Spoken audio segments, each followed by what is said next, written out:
บิ่งบอลนี่เนาะนี่กับน้ำตื้นโอ้ชิมิโตะบอลนี่ก็บ่ได้มาดนละ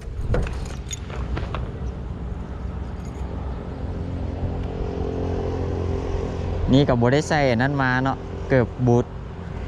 คอสูง ลืมเนาะนี่ก็บ่ได้คิดว่าสิมาหมายแบบนี้เนาะแบบมันมีหญ้ามีอย่างเขาต้องลุยว่าสิเข้าไปหั่นเนาะลืมไปว่าบ่ได้ใส่เกิบนั้นมาเลยบ่กล้าเข้าไปย่านงูเนาะมาเดี๋ยวมาเบิ่งอยู่นี่ลงไปเบิ่งลงได้แต่สิขึ้นบ่ได้นี่เพราะมันสั่นมือเนาะ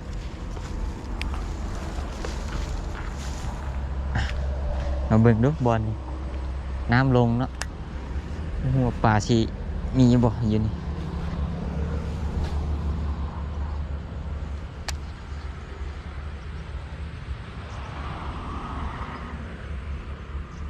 จะมีโตลี่อยู่หลุมนอนอยู่หลุม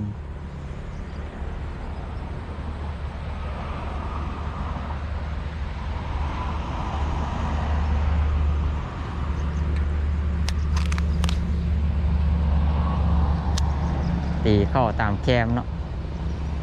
มันอยู่ตามแคมหญ้าลองเบิ่ง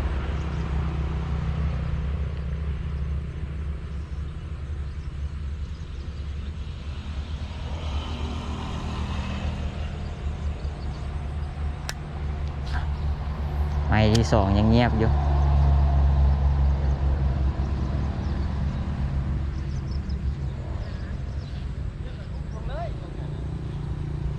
ทีมันตื้นหลายป่ากับโวยูเนาะเพราะว่าคนจะเห็นมันง่าย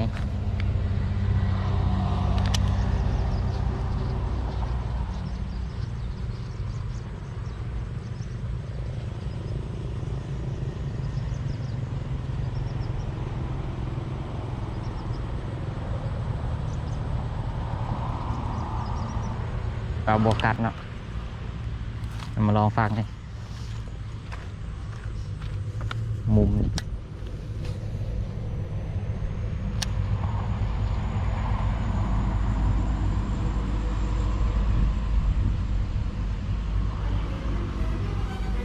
กัดแล้ว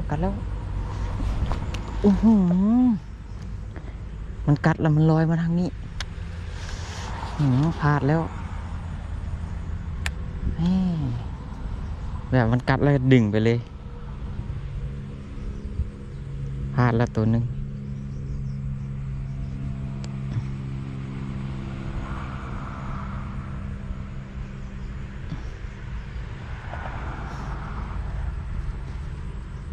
ตัวบ่ใหญ่บันไดเนาะไซส์น้อย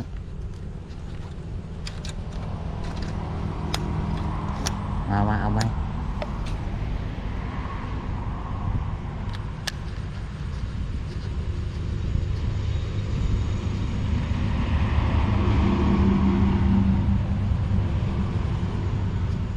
มันออกมาจากกองปลาเนาะ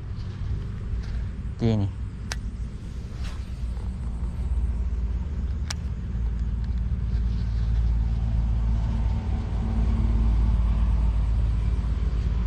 คิดว่าสิโตใหญ่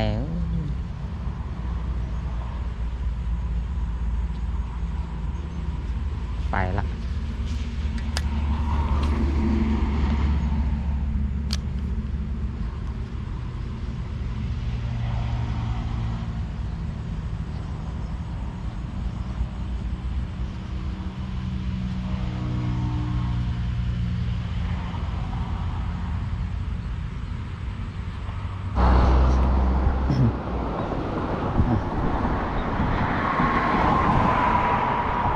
เดี๋ยวเบิ่งฟังนี้เนาะคือสิมีโตอยู่ฟังนี่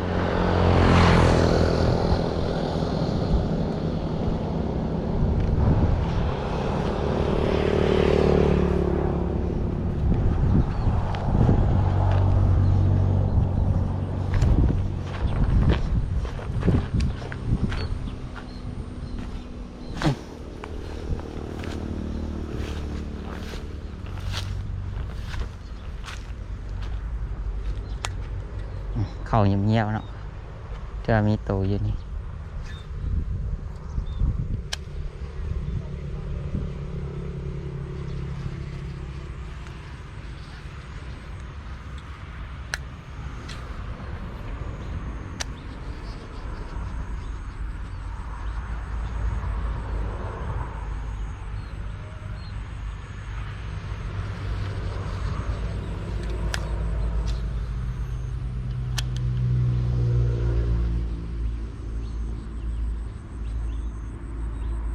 มีตัวน้อยนำมา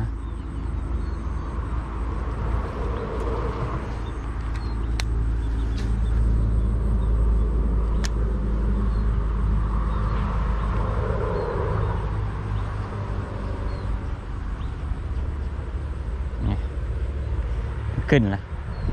ทีนี้มันนำมามันบอก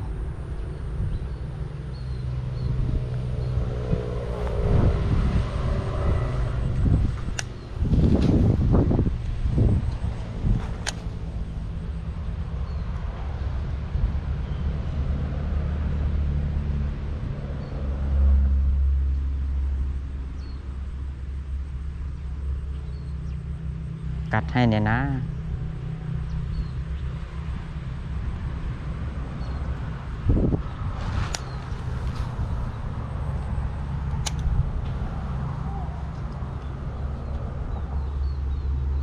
กัดแล้ว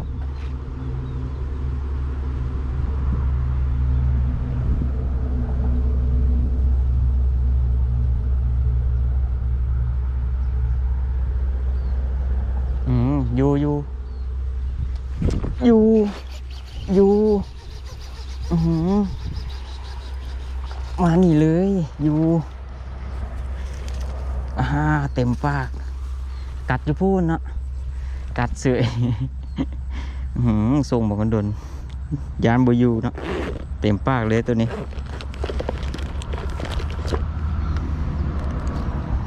ถุงเฮากัดอยู่พูนเนาะอยู่อีกฟากหนึ่งคุณนะเต็มปากเลยโอ้เดี๋ยวเปิดกันใช่ละกับหลงคอเนาะ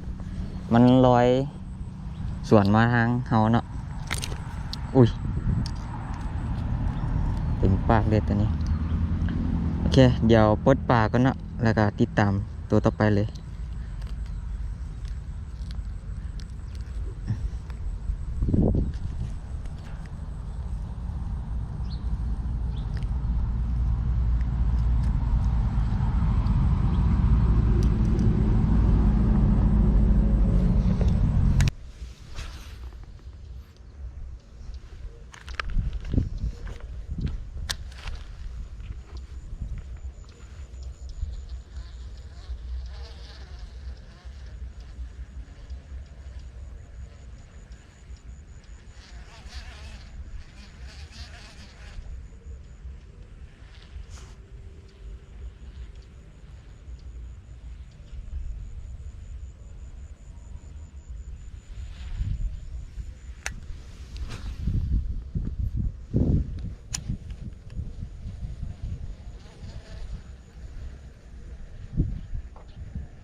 เช้านี้กัดอยู่หันตัวหนึ่ง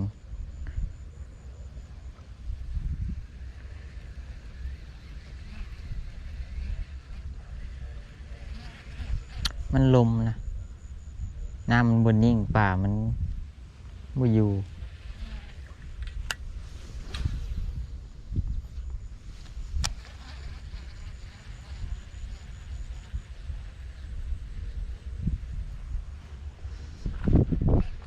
ป่ามันบ่เอา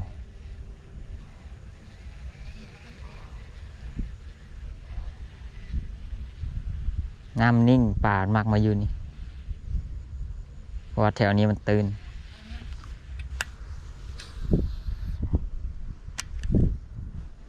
ตอนนี้ก็ลมตั้งแต่เช้านะเด็กกัดแล้วกัดแล้วกัดแล้วกัดแล้วมาแล้วไซส์ใหญ่เลยตัวนี้อ๋อไซส์ใหญ่ว่าแล้วมันต้องมีตัวอยู่ไหนอยู่ซุ่มนั้นตัวนี้ไซส์ใหญ่เลยเนาะมองขีดหมดเลยขีดปลายไปเลยนี่นะตัวนี้โอ้ตัวเขาได้ของกี้นี่มันตายเนาะพอลงคอตายละตัวนี้ไซส์ใหญ่เลยสุดยอดเลยกัดตุบนึงลากเลยเนาะมันลากแลนลงหลุมโอเคถ้าติดตามตัวต่อไปเล่นละรอดแล้วมุมนี้กับซิโบเห็นแน่เนาะเอาเบิ่งป่าสิกัดวะ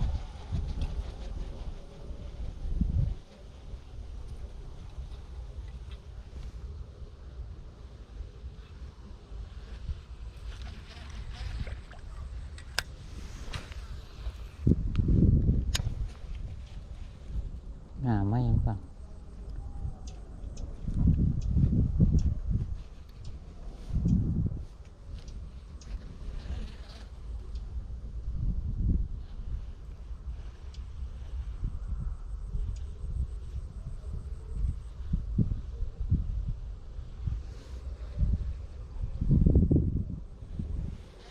บอกเอา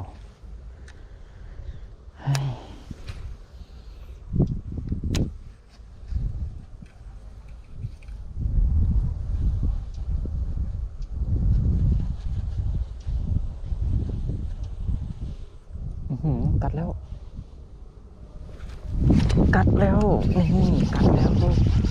กัดแล้วเชียว้าวสุดยอดเลยตียาวมือ2-3ไม้เนาะสวมจิกัดมาแล้วแต้มที่4เขานี่สุดยอดเลยนะเกือบลุ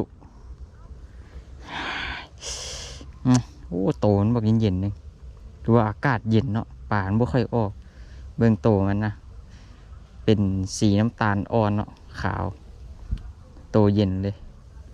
ไปเก็บก้อนเนาะถ้าที่ตามตัวต่อไป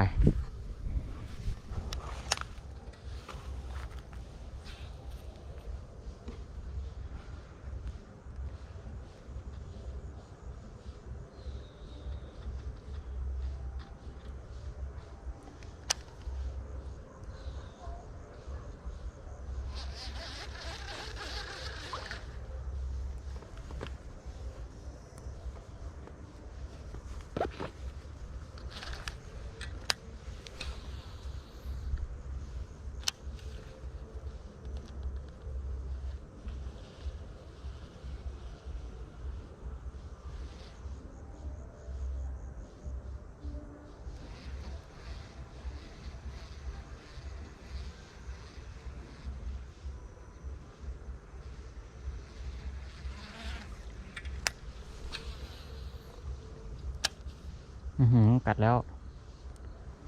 ทรงเลยตัวนี้นะ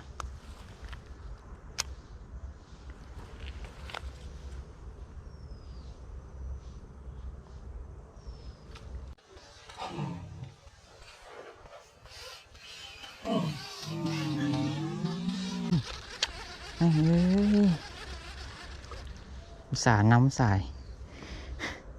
เบ็ดบ่ออกพลาดอีกละฝีมือตกกว่าหรือว่านะเดี๋ยว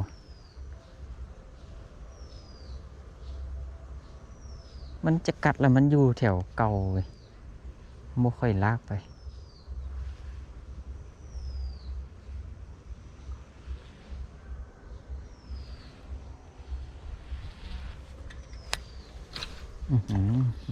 ฟ้าละ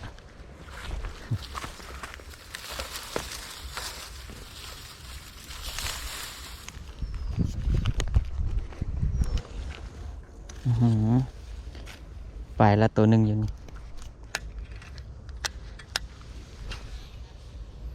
เหลี่ยมคักๆเลยมี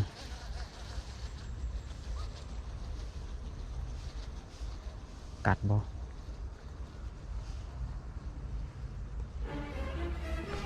กัดแล้วกัดแล้วนี่มาแล้วจ้าไม่แรกเลยมุมนี้กัดอยู่ใกล้ๆเกือบบ่เข้าปากมันใสงามเลยตัวนี้เกือบบ่เข้าปากเข้าทางอันตามันเกือบรุดเนาะตัวนี้เก็บก่อน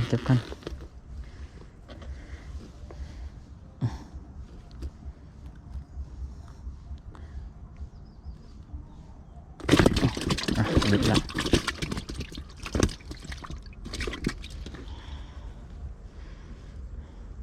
กัดอยู่ใกล้ๆเลยตัวนี้เอาเข้าไปยังเดียว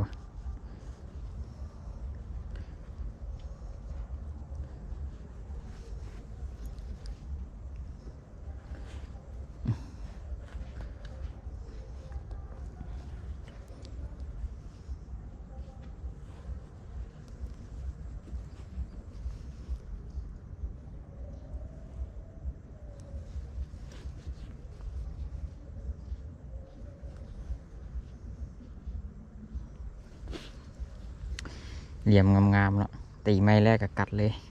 ไปติดตามตัวต่อไป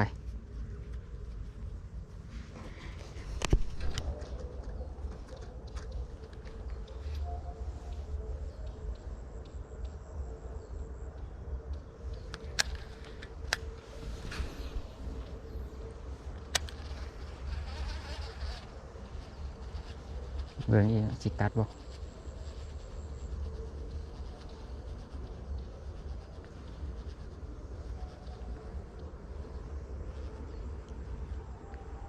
กีนี้มันอยู่กล้องนี้เนาะมันมีหญ้าอยู่แคมทางแคมฝั่งเอาเนาะทุกคนเนาะก็สิขอสรุปผลงานละเนื่องจากแมมสิเต็มแล้วเนาะแล้วก็กำลังสิค่ำละรูปผลงานมื้อนี้เนาะได้ไปยักแต้มนับเอาเนาะประมาณอันนี้3 ตัวเนาะ5 ตัวหรือว่าได้ไป5 ตัวมื้อนี้ก็สิได้กลับแล้วเนาะเดี๋ยวสิซ้ำอีกจักหน่อยเนาะแถวบอลเฮาตีทำอิฐเนาะว่าแมมสิเต็มละโอเคสรุปวันนี้เลยเนาะตอนนี้ก็กลับก่อนแล้วไว้พบกันใหม่คลิปหน้าแล้วไปละ